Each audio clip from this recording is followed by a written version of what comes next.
Olá, sejam bem-vindos ao vídeo. Esses relatos foram retirados do subreddit Pessoas com Direitos, onde pessoas contam suas histórias de encontros com pessoas que pensam que as regras não se aplicam a elas e que devem conseguir o que querem. Esses relatos foram traduzidos direto do inglês, por isso algumas frases e falas podem ficar um pouco sem sentido. Os dois relatos desse vídeo foram feitos pela mesma pessoa, mas em subreddits diferentes, mas eu achei interessante trazer os dois. O conselho da HO exigiu meus suprimentos e entrada em minha casa durante a queda de energia no inverno de 2021. Tentaram invadir quando recusei. Uma observação: a HO seria uma espécie de associação de moradores. Eu não sou realmente um reditor, mas um amigo meu que me ajudou a abrir esta conta e escrever esta história. Peço desculpas por quanto tempo é. Mas depois de ler, você pode ver como o HO era complicado na minha área. Eu moro em um bairro onde um HOA foi formado há mais de uma década. Fui essencialmente criado por meus avós porque meus próprios pais realmente não me queriam, e só queriam minha irmãzinha, de quem eles repetidamente diziam ser aquela de quem não se arrependiam. Nasci de uma gravidez acidental na adolescência. E meus pais mostraram muito pouco amor por mim. Então, desde os 10 anos, meus avós me criaram. E eles me deixaram sua casa quando faleceram. Eu nunca casei. Só não estava interessado. Mas eu sou um homem um pouco paranoico em manter os suprimentos estocados. Quando a Covid chegou, eu já tinha um suprimento generoso de sabonete, desinfetante, papel higiênico, toalhas de papel, desinfetante, água engarrafada, comida enlatada, suprimentos médicos e até uísque. Ainda mantenho tudo isso bem abastecido. Mas foram anos comprando essas coisas aos poucos. Eu também tenho um gerador, e um suprimento generoso de tanques de propano cheios para aquecimento e alguns sacos de dormir isolados. Eu gostaria de ter um fogão a lenha também, mas a casa não foi construída com um. O HOA e eu também não nos dávamos bem. Meus avós recusaram o convite para entrar, e eu também quando herdei a casa. Na maioria das vezes, o HOA me deixava em paz. No entanto, naquela época, o presidente vinha à nossa porta para dizer algo sempre que tinha um problema para resolver conosco. Isso nunca o levou longe. E eu meio que achei divertido ver como meu avô mandava embora. Quando a pandemia atingiu, espalhou-se a notícia sobre meu estoque de suprimentos. De bom grado compartilhei alguns com meus vizinhos e amigos. Mas certamente não com ninguém do conselho do HOA, pois eles têm sido um espinho para minha família há anos. Quando o HOA foi formado, eles exigiram por meses que meus avós se juntassem, e eles tiveram a coragem de tentar inúmeras táticas dissimuladas. Tudo que eu documentei de várias maneiras. Eles achavam que podiam implicar com um casal de idosos e dizer que eram membros, gostassem ou não. Eles declararam regras que inventaram completamente e nos ameaçaram repetidamente.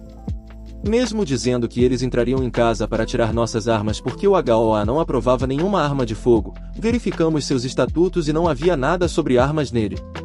Na verdade, eles estavam tentando forçar a mesma coisa com alguns dos outros residentes, todos os quais lutaram. E aquele estatuto falso logo foi abandonado quando houve rumores de rebelião, mas o HOA ainda não nos deixou em paz. Eu convenci meus avós a me deixarem instalar uma câmera de segurança, para que eu pudesse pegar cada interação posterior do conselho HOA aparecendo exigindo que meus avós se juntassem e os ameaçando. Isso acabou sendo uma ideia muito boa, pois o HOA tentou rebocar todos os 3 veículos da garagem de meus avós. Confrontamos o motorista do caminhão de reboque que estava tentando levar o velho wagon do meu avô, e ele disse para levar ao HOA, pois eles estavam autorizados a rebocá-los. Quando dissemos a eles que nossa casa não fazia parte do HOA, o motorista não se importou e pegou o carro mesmo assim. Chamamos a polícia para pegar o carro de volta. A polícia teve que falar com o conselho do HOA, que foi forçado a admitir que estava errado, pois eram todos covardes chorões. A polícia então trocou algumas palavras com a empresa de guinchos e eles trouxeram o carro de volta gratuitamente. O motorista do reboque olhou para nós depois de colocar a carroça de volta e nunca mais voltou. Bem, aquele incidente foi o último prego no caixão e meu avô abriu um processo contra o conselho do HOA por assédio, e quando o advogado deles viu minha pilha de evidências, ele disse a eles para fazerem um acordo fora do tribunal. O HOA pagou os honorários do tribunal e do advogado, e meus avós ganharam alguns milhares de dólares além disso. A partir de então, a diretoria do HOA ficou longe de nós, mas havia animosidade óbvia. Eles até tentaram fazer com que nossos vizinhos nos evitassem, o que não deu certo. Quando herdei a casa dos meus avós, o HOA já me conhecia bem e realmente não se preocupou em tentar fazer as mesmas acrobacias de assédio que faziam antes com meus avós. Mas eles tentaram uma vez sugerir enfaticamente que eu me juntasse a eles, mas eu disse a eles para chutar pedras e vou deixá-los em paz se eles me deixarem em paz, caso contrário, eles estavam livres para responder ao meu calibre 12 e à polícia, já que não sou o tipo de pessoa que hesita em me defender ou chamar a polícia se o HOA começar a criar problemas comigo. Eu também não teria nenhum problema em processar por assédio como meus avós fizeram. Ficou claro para eles que me deixar sozinho no momento era a melhor escolha, então essa deveria ser a última vez que tive problemas com eles. Pelo menos até o incidente alguns anos depois que estou prestes a descrever. Quando os suprimentos voltaram a estar disponíveis no final de 2020, eu reabasteci meu estoque. No entanto, uma tempestade de gelo de janeiro de 2021 atingiu minha área com força e ficamos sem energia por mais de uma semana no auge do inverno. Eu era a única pessoa na vizinhança que estava devidamente preparada para isso. Tinha alguns vizinhos com geradores, mas muitos deles ficaram sem gasolina para gerar energia em poucos dias. Meu gerador não era suficiente para alimentar toda a casa, apenas coisas essenciais como geladeira, freezer, micro-ondas e algumas outras necessidades. Mantive minha casa aquecida com propano. Eu tinha iluminação alimentada por bateria, muitos livros para ler, aparelhos de DVD portáteis, meu laptop e uma grande quantidade de tanques de propano cheios em vários tamanhos prontos para manter o aquecimento. Então eu estava bem. Meus vizinhos, por outro lado, não estavam tão bem assim. Ninguém conseguia dirigir para lugar algum, estava a cerca de menos 15 Fahrenheit, o equivalente a menos 26 graus, lá fora, se não mais frio. Havia destroços por toda a parte de árvores caídas e o chão estava coberto por uma camada de gelo muito escorregadio sobre a neve. Muitas árvores haviam caído, algumas bloqueando completamente as estradas. Meus vizinhos ao lado, que são meus amigos, estavam tendo muita dificuldade em se manter aquecidos. Na época, eles tinham um bebê com apenas alguns meses de idade e não estavam preparados para a falta de energia. E havia mais uma família do outro lado da rua, cuja casa havia sido atingida por uma árvore, então convidei as duas famílias para entrarem em minha casa. Também acolhi um casal de idosos aposentados de algumas casas abaixo que estavam congelando porque não tinham forma de aquecimento. Todas essas pessoas ficaram comigo durante toda a falta de energia. Eu convidei a primeira família assim que a energia acabou porque eu sabia que eles não estavam preparados. E a família cuja casa foi danificada por uma árvore eu trouxe para minha casa enquanto a tempestade ainda estava acontecendo no meio da noite. Quando a árvore caiu sobre a casa deles, destruiu uma seção inteira e expôs o interior da casa aos elementos. O pai da família veio até mim em pânico, e eu amarrei uma corda na minha varanda e fomos até a casa danificada dele para trazer a família dele para minha casa. Usamos a corda para puxar nós mesmos de volta para minha casa por causa de todo o gelo, escuridão e ventos congelantes tempestuosos. Eu consegui trazer a família toda para minha casa, e depois que a tempestade passou, eles também trouxeram o que tinham de suprimentos, incluindo mais propano, outro gerador e mais gasolina que eles estavam armazenando. Isso tudo foi muito útil para aquecer e fornecer energia para minha casa. Eu tinha mais do que suprimentos suficientes para todos nós, e coletivamente tínhamos uma infinidade de dispositivos eletrônicos para usar, muitos dos quais eram recarregáveis. Mas eu tinha muitas baterias para aqueles que não eram. E isso foi ótimo para manter as crianças entretidas. Eles também tinham dispositivos de jogos portáteis próprios que podemos manter carregados graças aos geradores. Eu não estava acostumado a viver com outras pessoas desde que meus avós morreram. Mas foi bom poder ajudá-los. Então havia o casal de idosos na rua que vou me referir como George e Graça e que vieram ficar comigo também. Eles eram bons amigos dos meus avós, então eu os visitei e descobri que não tinham calor sem eletricidade, e estavam sentados em um carro ligado apenas para usar o aquecedor do carro. George havia conseguido arranhar o gelo suficiente para abrir a porta do carro para que eles pudessem sentar nele. Eu os trouxe para dentro e eles se tornaram como os avós temporários da casa e ajudaram a cuidar das crianças. O conselho do HOA sabia um pouco sobre meus suprimentos. Eles podiam facilmente ver que minha casa estava prosperando durante a queda de energia, então, eles vieram em grupo para falar comigo no segundo dia da queda. Eles tinham uma ideia de fazer com que todos no conselho do HOA fossem ficar em um prédio, e queriam que esse prédio fosse minha casa porque eu já tinha suprimentos e aquecimento. Eu disse a eles que não estava hospedando seu grupo em minha casa, já estava cuidando de 2 famílias e um casal idoso que não eram da minha família, e isso era suficiente. Recebi uma palestra deles sobre ser vizinho, mas eu simplesmente os informei de minha decisão e pedi para procurarem outro lugar para se abrigarem. Além disso, claramente não confiava neles por razões óbvias. Eles eram as últimas pessoas na vizinhança que deixaria entrar em minha casa, então fechei a porta na cara deles. Se eu tivesse hospedado todas aquelas pessoas e suas famílias, minha casa teria ficado além de lotada e todos os meus suprimentos teriam sido tomados de mim. Em situações como essa, as pessoas vão recorrer a tomar e chamar de compartilhamento. Eu não estava disposto a correr esse risco, mas eu ainda distribuía água e desinfetante para os vizinhos que passavam. O conselho do HOA não havia terminado comigo, no entanto. No terceiro dia da queda, eles se aglomeraram em minha casa com suas famílias exigindo que eu permitisse a entrada em minha casa. Eu disse a eles que não havia espaço e para me deixarem em paz, mas o conselho do HOA não aceitou um não como resposta e tentou forçar a entrada, mas eu não sou um homem pequeno. Derrubei o líder deles e os expulsei da minha varanda, dizendo que se tentassem novamente, me certificaria de informar a polícia depois. Fui apoiado pelos outros homens que havia acolhido e que estavam armados. O presidente do HOA gritou para mim que todos estavam congelando e precisavam entrar, mas eu já estava hospedando 10 pessoas em minha casa e distribuindo suprimentos aos vizinhos. Eu não iria aceitar mais ninguém. Então, disse ao conselho do HOA para sair ou eu pegaria minha espingarda. Bem, depois que eles saíram, os 2 pais, George e eu, tivemos uma reunião e decidimos que precisávamos nos revezar para vigiar. Vou me referir aos pais como pai 1 e o outro como pai 2, na ordem em que os convidei, e George é George, é claro. Para um velho de 70 anos, ele tinha uma força e coragem como um homem 20 anos mais novo. Todos concordamos que não havia chance de esses idiotas do conselho do HOA deixarem as coisas assim. Em momentos como esse, os homens se tornam animais para conseguir o que querem, então, começamos a nos revezar para guardar a casa e os suprimentos. Eu dormi no meu sofá com minha espingarda calibre 12 ao meu lado, e naquela mesma noite fui acordado pelo pai 2, que estava atualmente de vigia e gritando por mim. Eu corri para a garagem e encontrei o pai 2 contra a porta da garagem tentando segurá-la. Ele disse que havia pessoas do lado de fora tentando forçá-la a abrir. Foi nesse momento que ouvimos um tiro muito alto.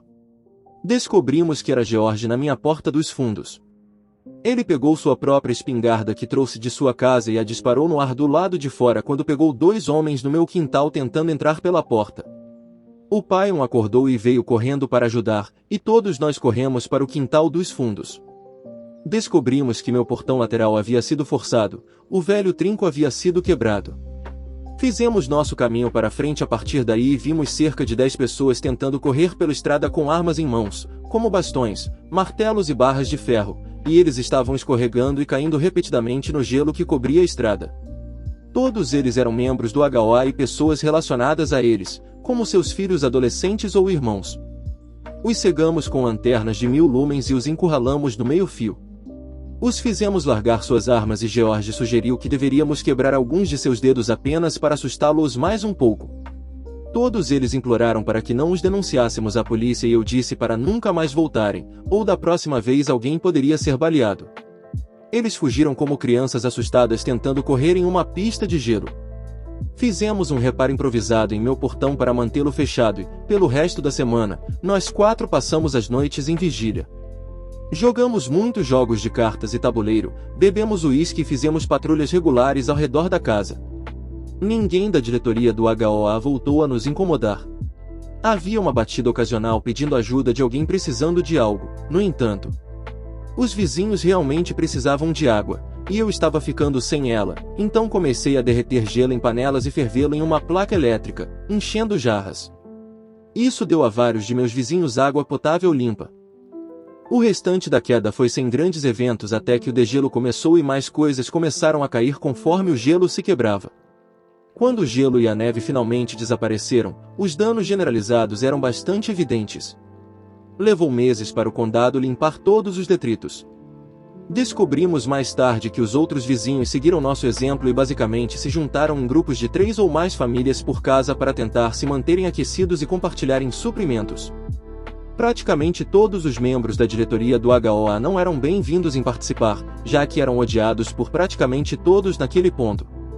Então, todos eles tiveram que se unir na única casa que possuíam com um fogão a lenha.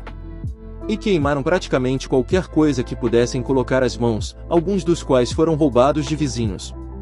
Houve evidências de repetidos roubos e vandalismo por todo o bairro, e os principais suspeitos eram a diretoria do HOA e suas famílias, mas nenhum dos vizinhos podia provar que eram eles. Minha câmera de segurança estava desligada devido à falta de energia, mas fizemos questão de informar a todos os nossos vizinhos que havíamos flagrado a diretoria do HOA tentando invadir minha casa. Depois que a energia finalmente voltou, havia muito trabalho a fazer, como o pai 2 fazendo um pedido de seguro para consertar sua casa. A família do pai 2 acabou ficando comigo por um tempo antes que os reparos da casa realmente pudessem começar.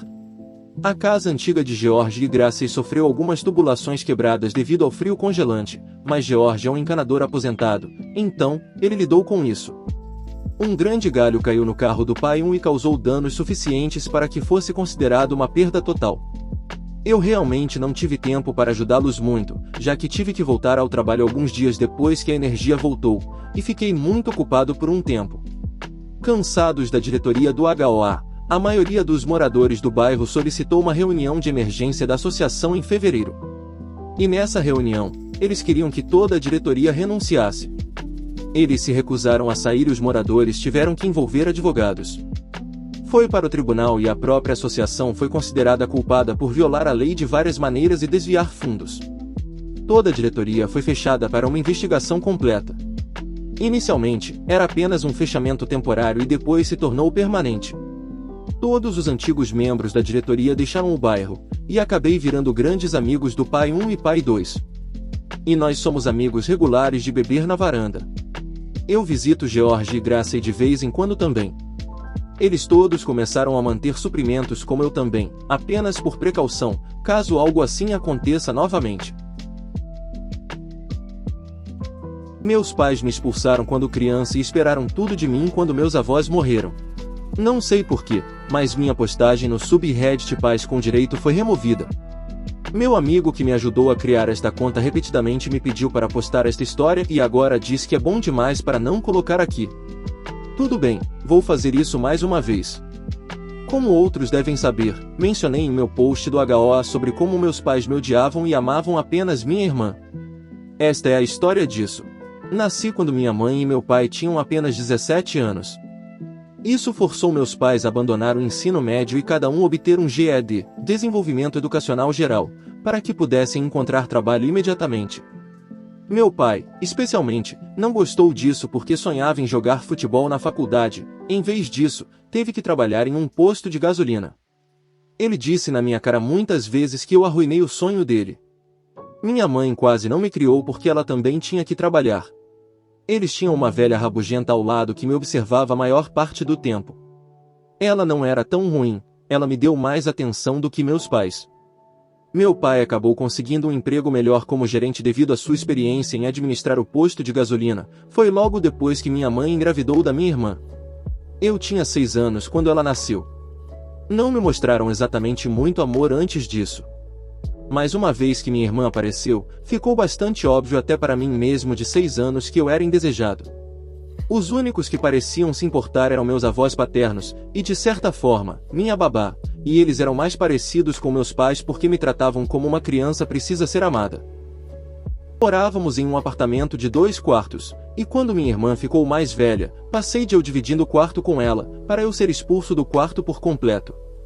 Eu dormi no sofá por 2 anos, e eu quase não tinha nada em meu nome além de roupas, material escolar e um velho Game Boy. Quando eu tinha 10 anos, meus pais decidiram que iriam se mudar, mas essa mudança não me incluiu. Acabei ficando bem com isso, pois meus avós concordaram em me acolher. Minha vida melhorou instantaneamente. Voltei a ter meu próprio quarto e meus avós me presentearam com um Nintendo 64 novinho em folha em 1996. Naquele Natal, ganhei um Game Boy Pocket também, e havia alguns outros garotos da minha idade na vizinhança com quem eu costumava sair. Andávamos de bicicleta, jogávamos videogame, atirávamos em latas com armas de chumbo, construímos fortes e nos sujamos brincando no riacho. Você sabe, coisas que uma criança normal gostaria. Finalmente fiquei feliz.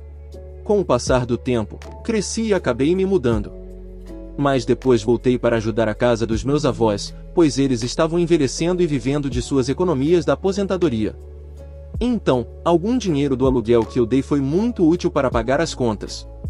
Meu avô era o tipo de pessoa que queria construir um abrigo antiaéreo durante a Guerra Fria, mas nunca chegou a isso. Ele queria ser voluntário nas Forças Armadas nos anos 60, mas foi recusado devido a um problema de saúde e ao fato de sua visão não ser boa. Então ele se concentrou em salvar o que achava que precisava. Ele me disse muitas vezes que é melhor ter algo e não precisar, do que precisar e não ter. Nossa área sofreu várias quedas de energia no inverno devido a fortes ventos e tempestades, portanto, ter gasolina e propano para aquecedores e geradores era obrigatório. Todos esses hábitos de economia se tornaram meus com o passar do tempo, porque era melhor precisar dessas coisas raramente, do que precisar e não ter nada. Claro que havia o HOA nos incomodando, como foi contado no primeiro relato. O problema é que, cerca de 5 anos atrás, minha avó morreu repentinamente, e meu avô ficou com o coração partido. Ele também se foi cerca de 1 ano e meio depois. Praticamente tudo que eles possuíam foi deixado para mim. Suas economias, sua casa, seus veículos, suas coisas, tudo, a casa estava paga há muito tempo, e o vovô sabia como mantê-la em dia. Na verdade, depois que a vovó morreu, ele meio que dobrou a aposta na reforma do lugar. Ele mandou consertar o telhado, a casa foi repintada por nós por dentro e por fora, e consertamos um monte de coisinhas.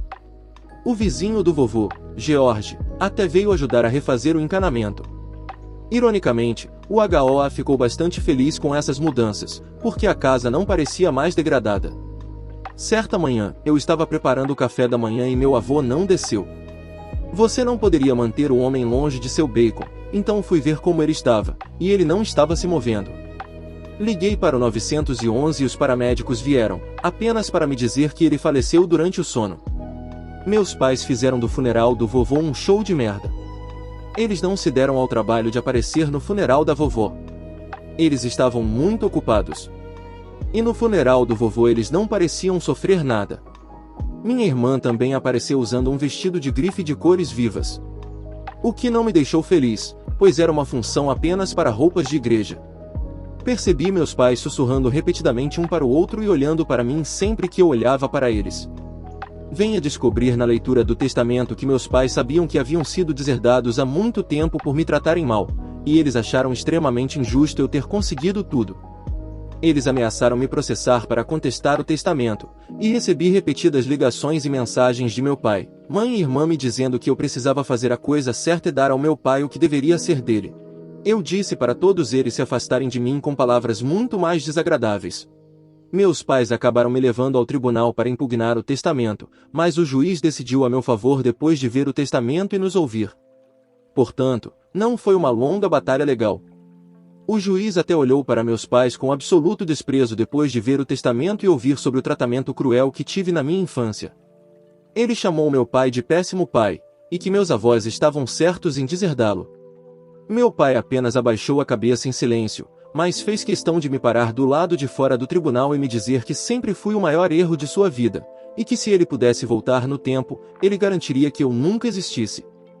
Ele deveria ter sido uma estrela do futebol, e em vez disso ele tem que usar um crachá das 9 às 5. Eu disse a ele que errou não, vovó e vovô podiam ver que tipo de pessoa desagradável ele era. Eu não pedi para nascer, e o único amor verdadeiro que recebi foi dos meus avós, e ele não era mais meu pai. Recebi mais alguns telefonemas ameaçadores e assediadores, bem como algumas cartas de meus pais. Todos exigindo dinheiro entre outras coisas. Mas com o tempo eles simplesmente pararam porque eu os bloqueei completamente. Nunca respondi aos e-mails ou cartas e fiquei em silêncio durante os telefonemas. Algumas vezes, deixei o telefone no balcão com eles reclamando até perceberem que eu não estava ouvindo. Além de não conseguirem a casa ou o dinheiro, meus pais pareciam particularmente irritados por não conseguirem me irritar. Mas eu estava preparado para ir à guerra contra eles, e eles sabiam disso. Então, no final, eles simplesmente me deixaram em paz. Pelo que sei olhando para o Facebook na última década, minha irmã tentou ser modelo, se casou, teve 2 filhos, se divorciou e atualmente está infeliz trabalhando em um emprego que sente estar abaixo dela. Minha mãe atualmente trabalha no varejo e também fala sobre seu desdém por isso. Como meu pai, ela atingiu o auge no ensino médio. Ela era uma líder de torcida na época e até tinha seu antigo uniforme emoldurado na parede. Meu pai praticamente teve o mesmo trabalho por 25 anos. Ele deve ser bom nisso se ainda está fazendo isso. Quanto a mim, bem, eu estou no final dos meus 30 anos agora, e eu moro praticamente livre de dívidas em um bairro legal. Eu realmente não tenho uma namorada desde o colegial, e eu tive pouca motivação para ter outro relacionamento. Mas a solidão atinge a todos, então talvez eu tente encontrar alguém em breve. Poucos estão na posição financeira em que estou na minha idade, solteiro, casa paga, 2 veículos e uma quantia decente no banco. Acho que poderia almejar ser um padrasto. Talvez seja mais o meu estilo. Se gostou do vídeo, não se esqueça de deixar o like e se inscrever no canal. E se quiser, pode sugerir um subreddit nos comentários. Até a próxima!